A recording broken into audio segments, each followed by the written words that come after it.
Karoline Leavitt had held back long enough. The careful words, the strategic pauses, the polite criticisms, they were all gone.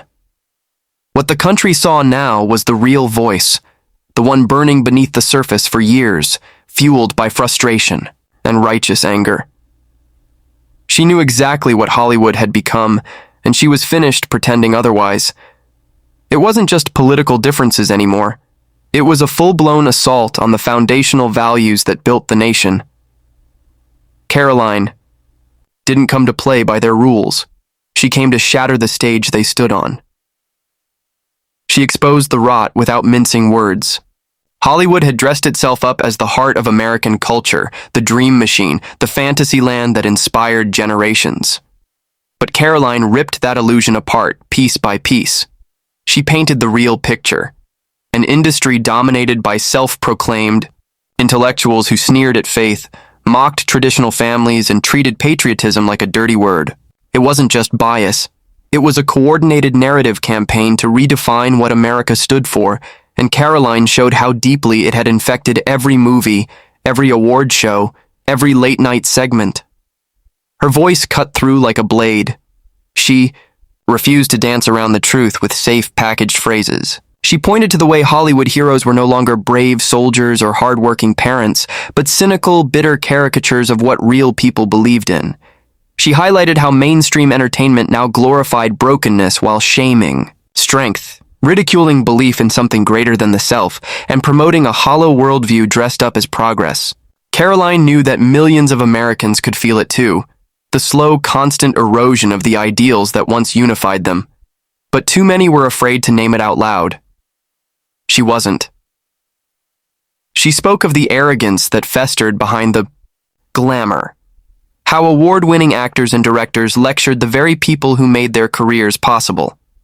These elites built their empires on American audiences, but turned around to spit venom at the values of the heartland. Karoline had no patience for their hypocrisy. She didn't just criticize their political opinions, she called out their moral decay. She described how they used their massive platforms to spread messages that tore down faith, mocked virtue, and celebrated nihilism, all while hiding behind a smug veneer of artistic freedom. Karoline's assault wasn't emotional rambling. It was backed by pointed examples and sharp clarity. She recalled the films that once told inspiring stories of sacrifice and redemption, now replaced with content dripping in cynicism and despair. She exposed the way children's programming subtly pushed ideologies meant to confuse, divide, and indoctrinate instead of entertain and uplift. She talked about how actors who spoke up for traditional values were blacklisted or mocked, while those who pushed radical agendas were celebrated like prophets. This wasn't a harmless shift in culture, she argued. It was a battle for the very soul of the nation. And Hollywood wasn't just participating, it was leading the charge. Karoline didn't couch her words in academic distance. She spoke like someone who had seen enough, someone who knew the enemy wasn't just out there, but already inside the gates, smiling from the silver screens and the glowing smartphones. In her speech, she turned the spotlight back on the audience. She reminded them that every ticket bought, every subscription paid, every click given was a vote. Hollywood's power wasn't magic. It was fed by the people's attention and money. She demanded that Americans recognize the battlefield they were standing on, not waiting for some future political battle to save them, but realizing the cultural battle was happening right now, every day, in the choices they made. There was no more tiptoeing. Karoline called on others to reject the fake glamour, to see through the lies of the so-called storytellers who used their craft to poison hearts and minds. She warned that silence was not neutrality, it was surrender. And she made it clear that she had no interest in surrendering. Not now, not ever. Her message didn't come from bitterness, it came from a deep love of country and a fierce desire to see it restored. Every word she spoke landed like a punch, stripping away the fake civility that had allowed this decay to fester unchecked for so long. Karoline Leavitt wasn't asking for a debate. She was firing the first shots of a cultural revolution. Karoline Leavitt didn't just criticize Hollywood's arrogance, she went deeper. She exposed the root of it, the dark engine driving the machine. An aggressive, organized rejection of faith and virtue, replaced by a hollow, manufactured morality designed to dismantle the American spirit. She wasn't afraid to say it plainly. Hollywood's war wasn't just against political opponents. It was against God himself, against belief, against everything sacred. She laid it out, for everyone to see. The endless string of movies mocking religion wasn't accidental. The absence of strong, principled heroes in entertainment wasn't oversight. It was the result of an agenda crafted by elites who despised the idea of higher accountability, who rejected the notion that there was something greater than their own desires. In Karoline's view, these were not mere entertainers. They were architects of a new world, one where traditional values were mocked, where morality was relative, and where worship of the self was the highest good. Karoline didn't come to accuse. She came to prove. She walked her audience through the evidence like a prosecutor at trial. She pointed out how characters representing faith were almost always portrayed as either ignorant, hypocritical, or hateful. She detailed how religious symbols were stripped from public celebrations in favor of sanitized, soulless replacements. She showed how belief in a creator, once foundational to American storytelling, was now either erased entirely or presented as a punchline to be ridiculed. It was deliberate. It was consistent. It was ideological warfare. She challenged anyone to find a major Hollywood production in recent years that honored Christian values without twisting them into something grotesque or weak. She reminded her audience that the erasure of faith wasn't happening at random. It was being orchestrated by a group of cultural elites who saw religion as an obstacle to their vision of the future. A future where government, media, and technology replaced the church, the family, and the community. A future without absolutes, without accountability, without soul. Karoline wasn't satisfied to simply describe the surface of the problem. She dug into the consequences. She spoke about how the godless narrative had seeped into schools, into politics, into even the language people used daily. How generations of young Americans were growing up believing that morality was a personal choice, that truth was subjective, that life had no deeper meaning beyond personal gratification. She exposed the devastation left behind: broken homes, rising depression, skyrocketing addiction, a society addicted to distractions, but starving for real purpose. In her speech, Karoline made clear that Hollywood wasn't merely reflecting cultural decay. It was accelerating it. It was normalizing it. It was dressing it up in glitter and calling it art. And behind every flashy awards ceremony and every glamorous magazine cover was a brutal disdain for the very beliefs that built the nation in the first place. Karoline didn't pretend that this was about harmless entertainment anymore. She called it what it was: spiritual subversion dressed in bright colors and catchy slogans. She also pointed to how anyone who dared to speak out, who dared to publicly embrace faith and traditional values in the entertainment industry, was immediately attacked, smeared, or silenced. She described how up-and-coming actors and creators who held conservative or Christian beliefs had to hide them like dirty secrets or risk being blacklisted. It wasn't an open market of ideas, it was a closed club, and faith in God was the one thing guaranteed to get you thrown out. Karoline's message was a warning, but also a call to clarity. She urged people to recognize that what they were seeing on their screens was not neutral. It was not harmless. It was part of a long-term strategy to hollow out the American identity from the inside, to replace a nation built on faith, family, and freedom with a soulless, rootless population easier to manipulate and control. She peeled back the polished surface of pop culture and forced her audience to look at the rot underneath. She didn't offer easy comforts or pretty words. She didn't pretend that the battle could be won by just complaining about it online. Karoline made it clear: awareness was the first weapon, and truth was the first victory. The war wasn't just political, it wasn't just cultural, it was spiritual. And ignoring it would not make it go away. The only way to fight back was to first understand the scale and depth of the attack, to see clearly who was. Karoline Leavitt didn't come just to expose the corruption, she came to demand a response. She made it clear that knowing the truth wasn't enough.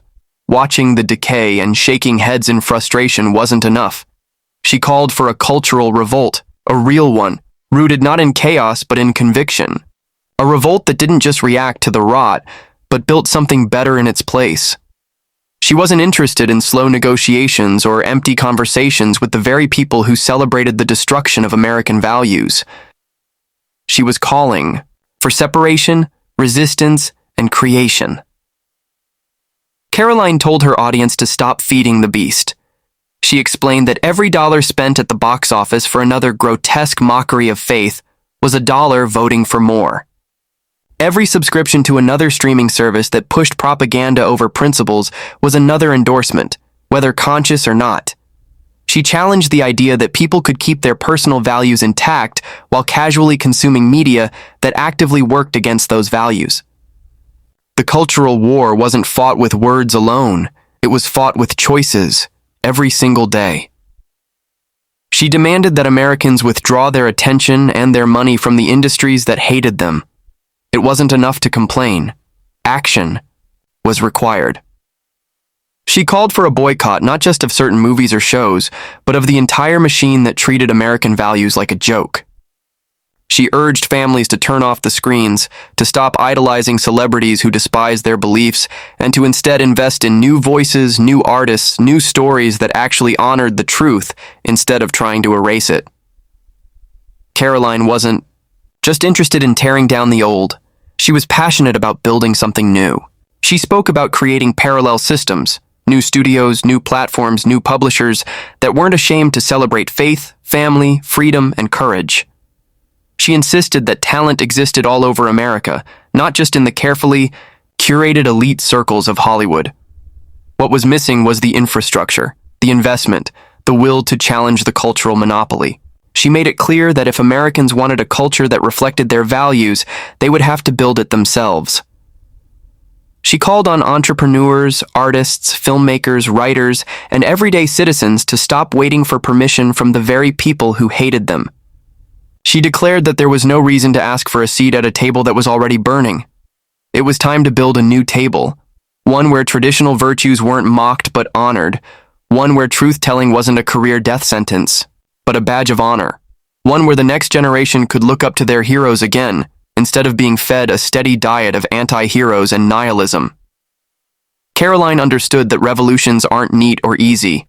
She warned that the backlash would be brutal. She told her audience to expect to be mocked, to be attacked, to be smeared as outdated or hateful. But she also made it clear that none of that mattered. Winning a cultural war wasn't about being liked by the elites. It was about being faithful to what was right. She urged Americans to embrace the backlash, to wear the attacks as proof that they were finally hitting the real nerve of the enemy. She painted a vision of what the future could look like if people had the courage to act. A country where movies once again told stories of courage, sacrifice, love, and redemption.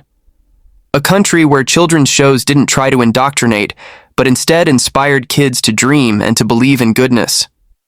A country where standing up for faith and family wasn't a career-ending move, but a celebrated choice. She made it visceral, made it real, and she didn't hide the fact that getting there would take sacrifice, determination, and unity.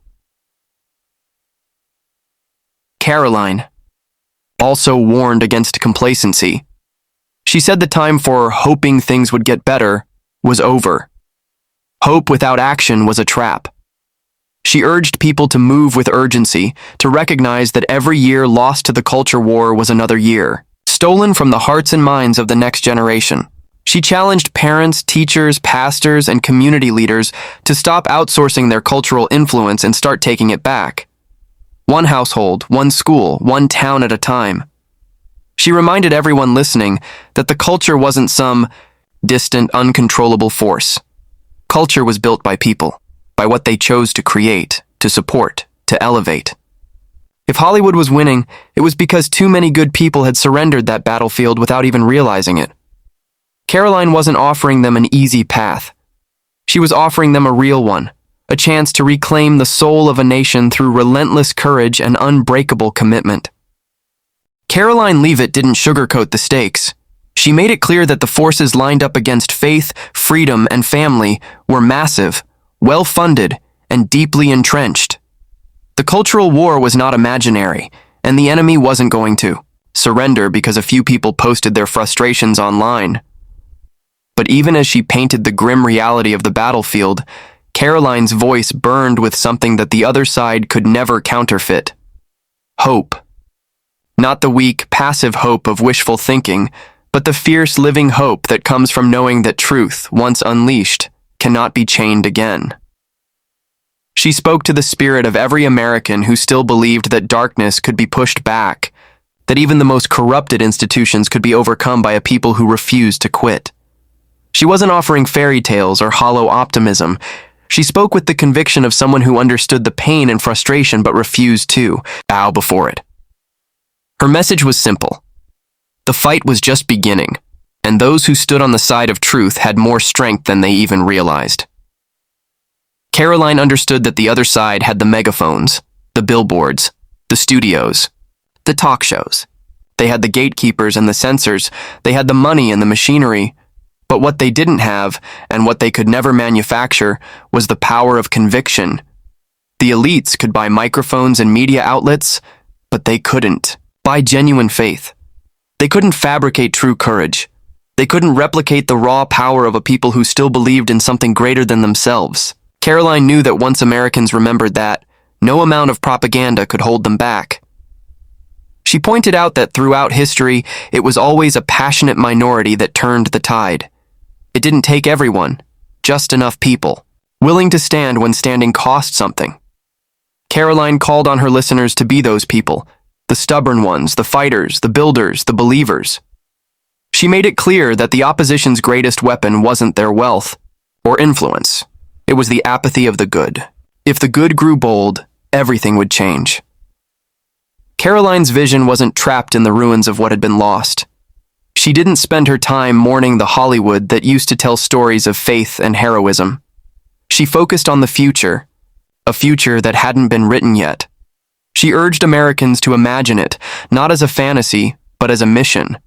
She spoke of creating schools where truth was honored, studios where beauty and goodness were celebrated, neighborhoods where parents knew each other, and faith communities were strong and active. It wasn't about retreating from culture, it was about charging into it and reclaiming it, brick by brick. She emphasized that courage wasn't the absence of fear, but the decision to act in spite of it. She acknowledged that speaking up could cost jobs, friends, and opportunities. She knew that resisting the mainstream current would be exhausting and lonely at times, but she also knew that surrendering would cost far more, the hearts and souls of future generations. Karoline wasn't asking for temporary outrage. She was calling for lifetime commitments, for warriors who understood that every small battle mattered in the larger war. She reminded her audience that the other side wanted them to feel isolated, broken, and hopeless. They wanted them to believe they were alone. But Karoline tore that lie apart. She spoke of the millions of quiet Americans sitting in homes, churches, and communities across the country who felt the same disgust at what culture had become, who longed for something better. They weren't a minority. They were a sleeping giant, and once awakened, nothing could stop them. Karoline's fire was contagious. She painted the fight not as a burden, but as an honor. It was a privilege to stand in the arena, to be counted among those who refused to bow to lies. It was a privilege to protect the truth that generations before had fought and bled for. She urged everyone listening to see themselves not as victims of a collapsing culture, but as architects of its rebirth. They had the power. They had the numbers. They had the truth. And most importantly, they had each other. She refused to let fear be the final word. She refused to let corruption, censorship, and moral decay define the future of America. Karoline knew that as long as even a small group of people refused to quit, refused to compromise, refused to lose hope, the enemy could never truly win. This is the moment where decisions are made, not by politicians or celebrities, but by the ordinary men and women who choose whether to stand or stay silent. Karoline Leavitt's challenge to America was not just to recognize the darkness, but to be the light that drives it back.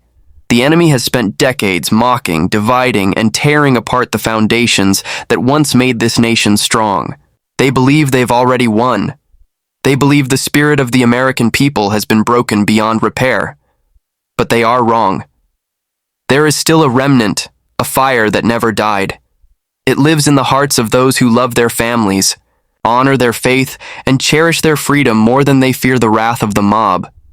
It lives in the spirit of every patriot who knows that truth is not decided by popular vote and that righteousness does not require permission. That fire is waiting to be unleashed, and Karoline's message made it clear. The time to unleash it is now. The cultural war isn't coming. It's here. It's in our schools, our screens, our communities. It's not a battle that can be won by the faint-hearted or the part-time warriors. It demands full commitment. It demands sacrifice. It demands that people rise up and reclaim not just their political power, but their cultural power, their power to shape the stories that are told, the heroes who are celebrated, the values that are passed down. Karoline called for a generation of Americans who aren't afraid to fight with everything they have, not with hatred, but with unshakable truth, not with violence, but with fearless creation, not with despair, but with the stubborn, unbreakable hope that refuses to let evil define the future. She called for a revolt of the builders, the believers, the defenders, a movement that doesn't wait for permission from the elites, but creates a new culture worthy of the greatness America was always meant to embody. The fight ahead will not be easy. The opposition is ruthless, well-organized, and utterly committed to their agenda. But Karoline made it clear. So are we. And when the righteous stand together, when they stop apologizing for their convictions, when they realize the power they hold, no amount of media slander, no amount of Hollywood propaganda, no amount of political corruption can hold them back. The future is not written yet. It will be shaped by those who have the courage to show up now, when the cost is high, when the risk is real, and when the temptation to give up is strongest.